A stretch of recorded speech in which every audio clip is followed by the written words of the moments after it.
Nutrient intake. You should avoid empty calorie food choices. Empty calories means high energy food with very less nutritional value, like very sugary beverages, soft drinks, desserts, solid fats, fried foods, cheese, whole milk, etc. should be avoided. That is taken in less quantities. Look for choices that are low fat, fat free, unsweetened with no added sugars. They have fewer or no empty calories. Iron in the diet is very essential because it's the sources of the iron is from fish and seafood, dark green leafy vegetables, meat, beef, lamb, pork, legumes, poultry, eggs, etc. The function is the regular dietary need is about 27 milligram per day, and the functions are that it carries oxygen to cell development and for infants for iron storage. If it is inadequate, the person becomes anemic, and you can't just supply the daily required iron through diet alone. It needs to be supplemented. It needs to be supplemented by pills like prenatal supplements containing 27 milligrams. If it is consumed in excess amount, it may lead to constipation.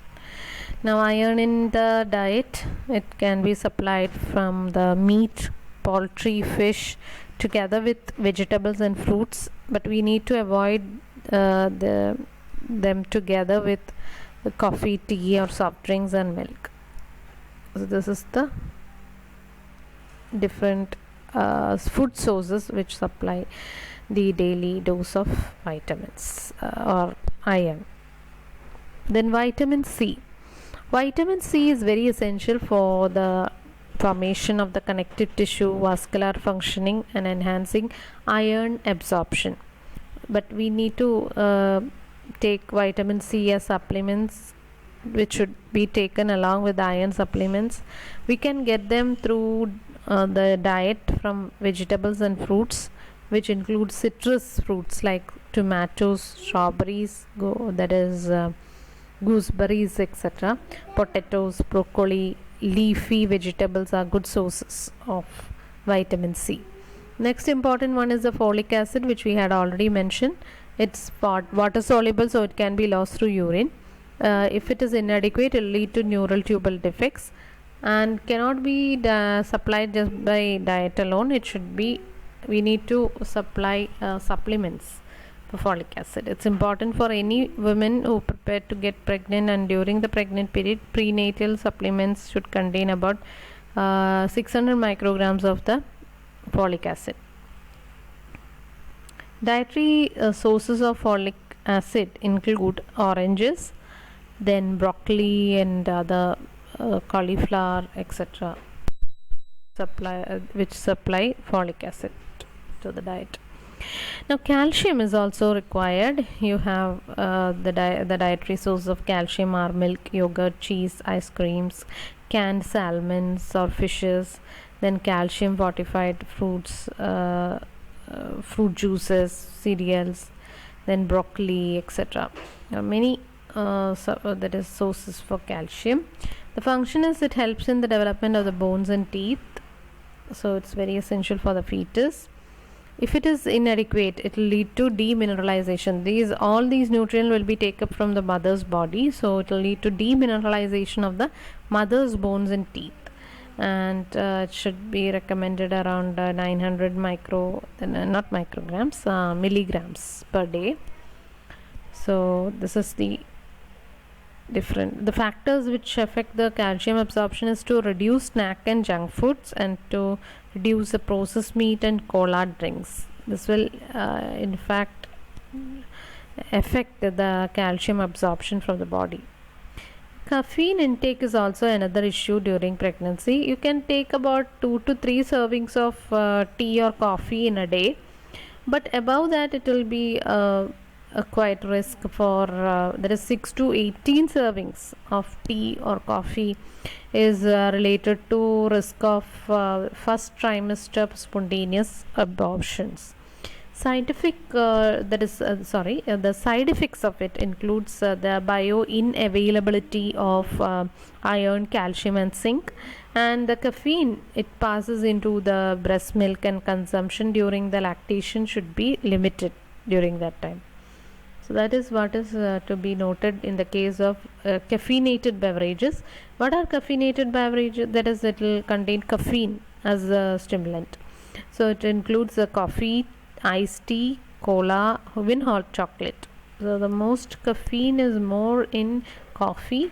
The next is in iced tea, and cola it contains about 15, and hot chocolate it contains 4 mg. The case of zinc. Zinc is very essential for the development or synthesis of nucleic acids like DNA and RNA. Inadequacy of zinc or zinc deficiency will cause major obstetric complication, congenital malformation in fetus, and the vegetarians need more zinc. The supplements should be supplied at about 30 milligrams per day along with iron. The dietary sources of zinc include beef, lamb, oyster, then black-eyed beans, peas, then chicken, green peas, milk, yogurt, etc. Iodine is another important essential nutrient. It's required. It needs to be provided for the need of the that is fetus, to compensate for the increased loss of iodine in the urine due to increased renal clearance. It will prevent hypothyroidism of the mother and the fetus during pregnancy, which can cause brain damage. It is required in 3.5 kilogram per day and microgram per day. And the food sources include seaweed, fish, eggs, meat, milk, dyed legume, dried vegetables and vegetables and fruits, etc. Next is vitamin A. Vitamin A, mostly all the pregnant women do not need a supplement. Note that almost all pregnant women do not need supplement of vitamin A. It's essential for embryogenesis and growth, but they will get supply, that is the vitamin A, through their diet. High doses will lead to birth defects, so it is advisable not to take vitamin A supplement. The best reminders in this topic is: do not rely on supplements to make up a unhealthy diet. Vitamin and mineral supplements cannot replace a healthy diet, so it is advised to take a healthy diet and also include a little bit of vitamin supplements. Most pregnant women are recommended to take a prenatal vitamin and mineral supplement every day in addition to eating a healthy diet. Taking a supplement ensures that you and your baby will get enough nutrients like folic acid and iron, but never overdo it. It can be harmful for the pregnant lady and the baby. What are the complications of pregnancy that may affect the nutritional status? Now, a pregnant lady cannot easily consume all the required vitamins and minerals and all that, because most of them will be suffering from nausea and vomiting. They may have issues regarding constipation. There will be also food safety problems like foodborne illnesses. They have high risk of getting sick from eating unsafe food. So they have the low ability to fight off infections. An unborn baby's immune system is also not fully developed. Increased risk of miscarriage or premature delivery is a very serious concern.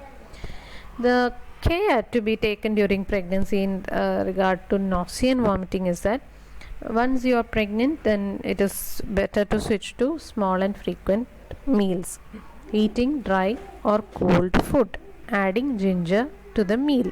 You can sniff a lemon, suck on a candy to reduce the nauseatic symptoms. Supplement the diet with vitamin B6. Avoid spicy, acidic food and food with strong smell or odor. Then reduce the fat intake. You use a low fat diet or avoid caffeine. Caffeine is actually tea, coffee and other beverages. Drink plenty of fluid to avoid dehydration, because you will be constantly purging out. or vomiting. The food that we need to avoid during pregnancy are the raw milk. Raw milk means unboiled milk or unpasteurized milk, because there will be bacteria in it. Or you can also avoid raw and or partially cooked eggs. All the food that you consume should be very easy to digest and also cooked, because in raw food there will be chances of bacterial infection. Use of undercooked meat and poultry should be avoided. Use of raw or undercooked fish or shellfish also should be avoided. They can they may contain mild amount of mercury, which can harm the developing nervous system of the unborn child. Then the choices that are lower in mercury include salmon, tilapia, trout, catfish, etc.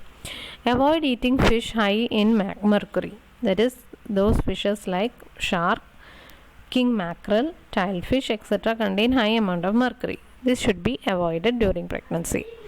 Constipation is another issue that pregnant ladies suffer. So they must consume food high in dietary fibers, including cereal, bread, fruit, vegetables. They should choose high fiber snacks such as whole grain breads or biscuits or fruits rather than sweet creamy biscuits or cake. They should take adequate amount of fluid. Finally, a pregnant woman should be encouraged to eat a balanced diet to ensure sufficient nutrient for fetal growth and development. Extra nutrient that are required like iron, zinc, omega-3 fatty acid should be included. It should reduce unhealthy food choices like highly refined sugar beverages and food and high saturated fats and salty food.